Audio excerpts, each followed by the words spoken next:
I'm Shanee Moret, and today we're going to be talking about how to network in business so that you don't waste your time or your energy. This is actually a topic of conversation because of two things. Number one of the greatest complaints that I hear a lot of leaders make, and I speak to leaders upwards of 9-figure earners, that they make about LinkedIn is that they're constantly getting spammed with messages of people wanting to sell them marketing or sell them something. And I find it funny that that's the number one complaint on a platform where networking is supposed to be the intention of that platform. And it just goes to show that networking is something that we're not taught. It's something that's not really fundamentally covered in school, not really covered in a lot of people's family as well. It's a skill set that really involves like a stack of skills, from communication to empathy to self-awareness. There's so many skills that come with the relationship building aspect of networking. And I'm going to go through a couple of things that may help you today.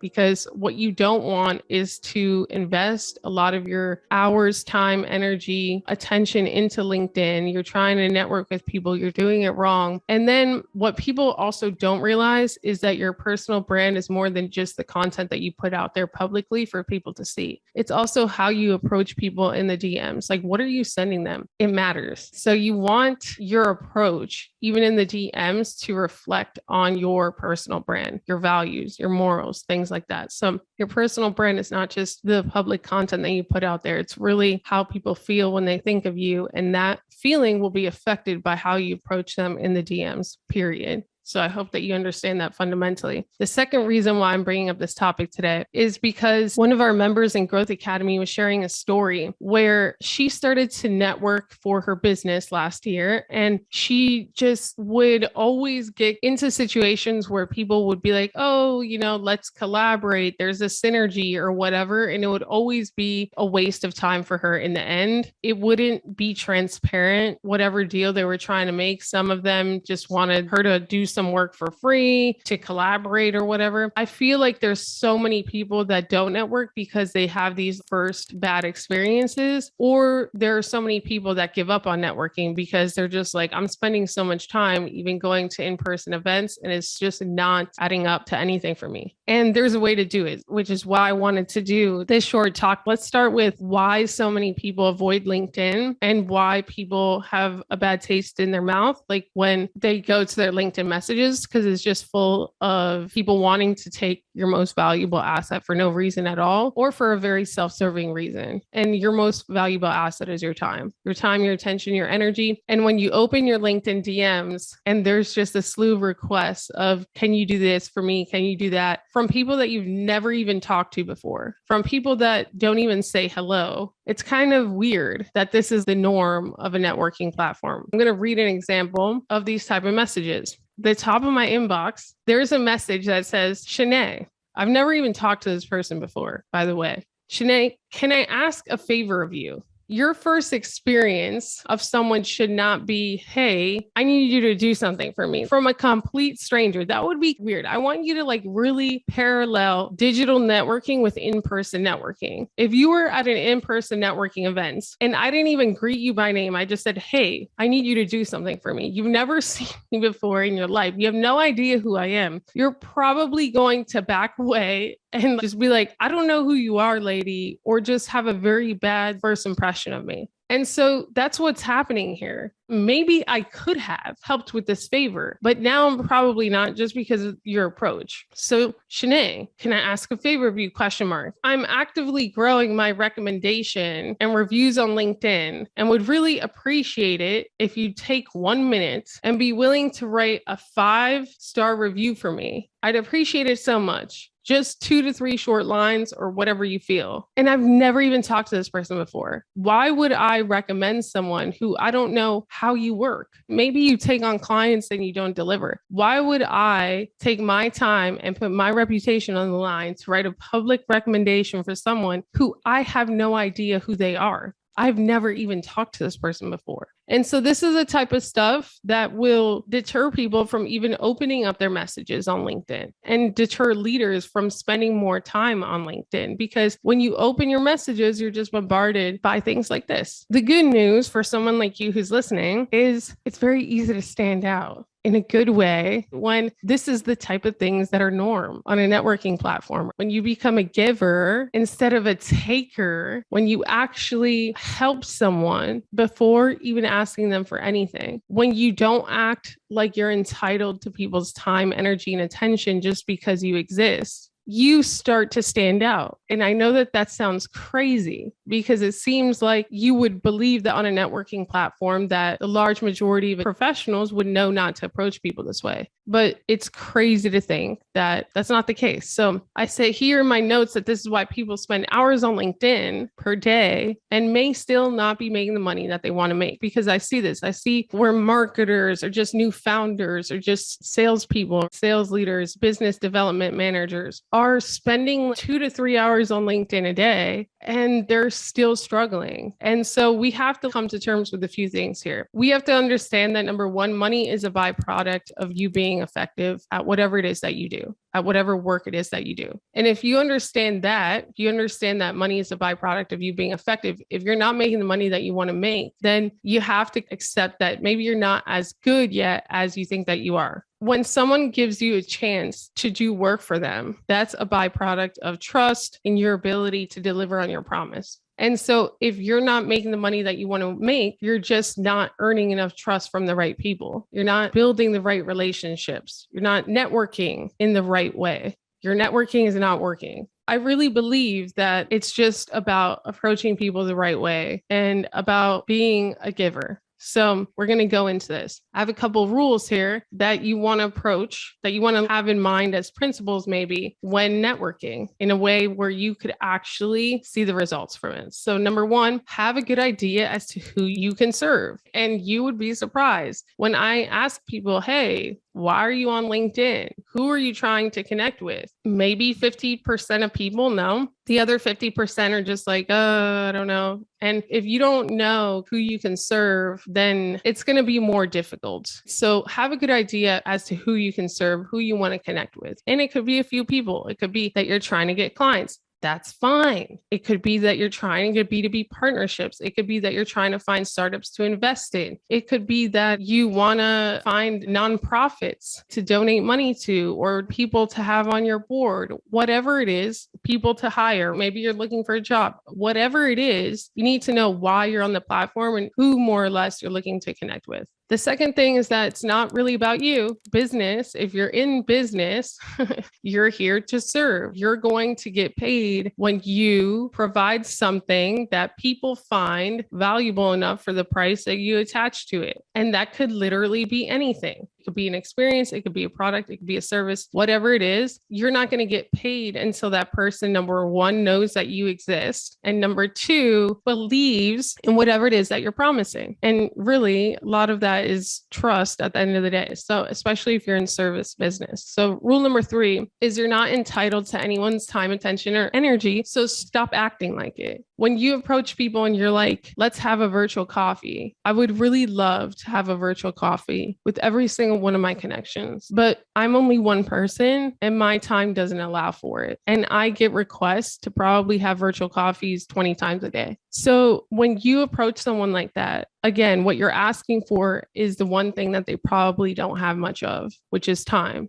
You're asking for attention. You're asking for energy in exchange for what? You're also putting them in a position where they're going to have to say no. We have to stop taking before we give, right? We got to get out of that habit because you're probably missing out on so many opportunities just because of the approach. Rule number 4, give 5 to 10 times before you ask for something. And so what are some of the ways that you can give? Number 1, think about what you can do to elevate this person. For example, if someone's creating content right now, anyone that comments, likes, shares this post, you're technically elevating me. And so I appreciate you so much. People that share my posts, they go even a step further. And so I connect with them. Why? Because they're helping the post get more reach. Think about even the littlest things. Little things really count. You don't have to go above and beyond here. Think about just one thing that you can maybe do to elevate this person. If they're creating content, maybe that is replying to their content, liking their content, maybe sharing their content. If you see that they're doing a charity or that their business page is doing an event, maybe it's doing the same thing there. Maybe it's introducing their page to your network so that more people can connect with them. Those are just the little things. The second thing is connect them with relevant information. But of course, to do this, you need to take some time to learn about what would be relevant to this person. What is this person like? What does this person actually do? What are their goals? And you can learn a lot by just looking at their LinkedIn page or their social media or whatever. But you could also learn a lot by listening to their content, reading their stuff, maybe going to their website and seeing what their values are. I'll give you an example. I was listening and it was like a real estate room. One woman came to the stage. She was a seller's agent. And she was saying how when there's remodel stuff that needs to be addressed before they close the deal, that she sways her sellers against VA and FHA approved loans, like on the buyer's end. And so there were a lot of people in the room that were like, that is wrong. That's not your place. There are programs for the FHA loans and for the VA buyers to get these things done. And they shared strategies. Basically, they were saying that this is a big reason why a lot of FHA approved and VA approved home buyers are getting rejected. Their offers are, they're being discriminated against, so to speak, because the seller's agents are telling the seller to accept other offers from conventional loans or cash or whatever. It was a very passionate conversation. So now I know that that's something that these hosts really, really are passionate about and really care about. So now I can connect them whenever I see an article about this, whenever I see something addressed just with this issue, whenever I see something about VA and FHA loan discrimination, I can connect them with that type of information and they would find it relevant because I took the time to actually pay attention and listen. So again, stop trying to just send a message and get a quick gain for yourself. Actually take the time to learn and you will actually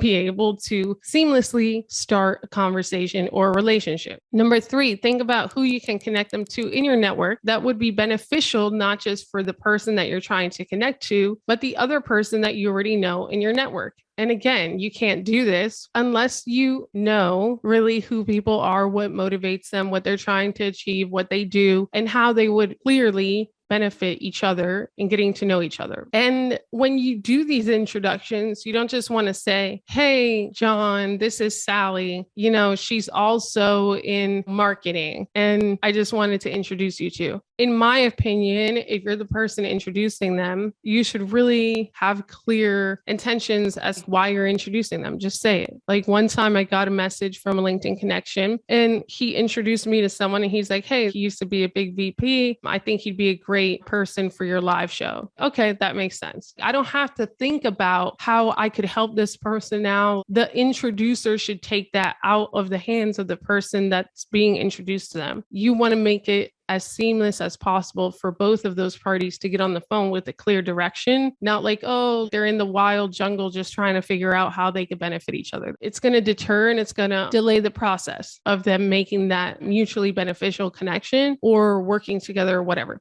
So you want to do that, number 1. And then number 2, you maybe even want to follow up with both of them individually. You know, you could call John and say, hey, John, did you ever connect with Sally? And then you could call Sally and you could say, hey, Sally, did you ever connect with John? Just to make sure that they at least had their first conversation. After that, it's up to them. 2 adults here, but people are busy. You want to make sure that they at least talked. So you want to think about who can I introduce you to? Who can I introduce this person to that could potentially benefit from them or with them or whatever? And those connections, honestly, are probably the connections that get my attention the most. I responded to 2 messages on Friday. And again, it was a connection based on this. Someone in my network who I trust was like, hey, Shanee, I want to introduce you to this person. This is why, this is where I know this person. And I think that they could benefit or whatever. So now I'm going to get on a phone call with that person today. And they did it again for a second person. So you want to do that because if it's someone that you trust, they should respond. And if the clear direction is obviously mutually beneficial, then you're not just providing value for one person, you're actually doing it for 2. So number 4 is you want to ask questions that could lead to conversation. You don't want to waste the other person's time. You don't want to be super generic. You don't just want to have a conversation that's not going anywhere. You want to ask intentional questions, and maybe questions that they've never really been asked before. You want to use every single opportunity when you reach out to stand out instead of just fall into the crowd where everyone else is asking for a virtual coffee. Everyone else is trying to get this and that and this and that. And when you are a giver, you stand out. When you ask questions that people don't usually ask, you stand out. So number 5, whenever you see an opportunity to help with your skills, knowledge, or experience, then do it. For example, if someone does a post and they're looking for a hire, someone in my network was looking for an email marketer. And so I immediately knew, okay, I have these people that I really trust with email marketing. I should introduce them. If someone in my network's like, I really want to grow my LinkedIn, I'm going to leverage my knowledge, my skills, my experience. If they want to grow their online business, I'm going to reach out. I'm going to be intentional about reaching out and letting them know how I can help them with my skills, knowledge, experience, where they could find out more, so on and so forth. But you don't just want to assume that they're going to want your skills, knowledge, experience without any kind of context, any kind of information, any kind of recent announcement or post or whatever that they've done. You don't want to do that, because that's what a lot of outbound marketers do. And again, yes, you can message 100 people, you could get 5 replies, you could get 2 people on a call, whatever. But what the data isn't showing you is what about the 95 other people that now don't want anything to do with you and have a kind of bad taste in their mouth of your personal brand because of the way that you approach them. And maybe had you approached all 100 in a way where maybe you took a week of patience and approached them a little bit differently, maybe instead of 5 replies, you would have gotten 25 or 30 or 40. Maybe instead of 2 people on the phone, you would have gotten 15. And so these are the type of things that when you're looking for the quick result, you're actually, like the metaphor, shooting yourself in the foot, so to speak.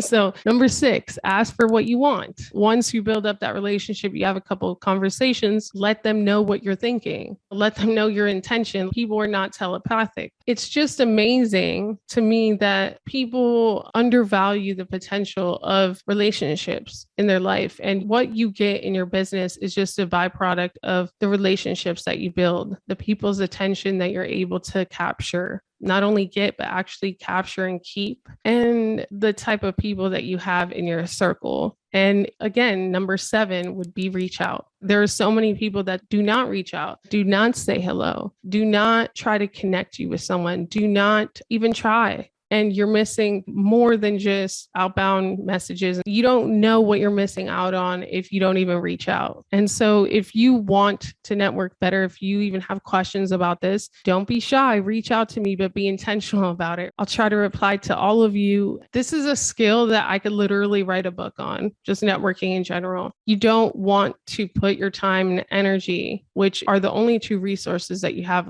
limited of, where they're not going to blossom, where you're not going to have abundance, so that then you could give back to other people, your community, your church, and things. And I hope that this helped you, and God bless you. Ciao.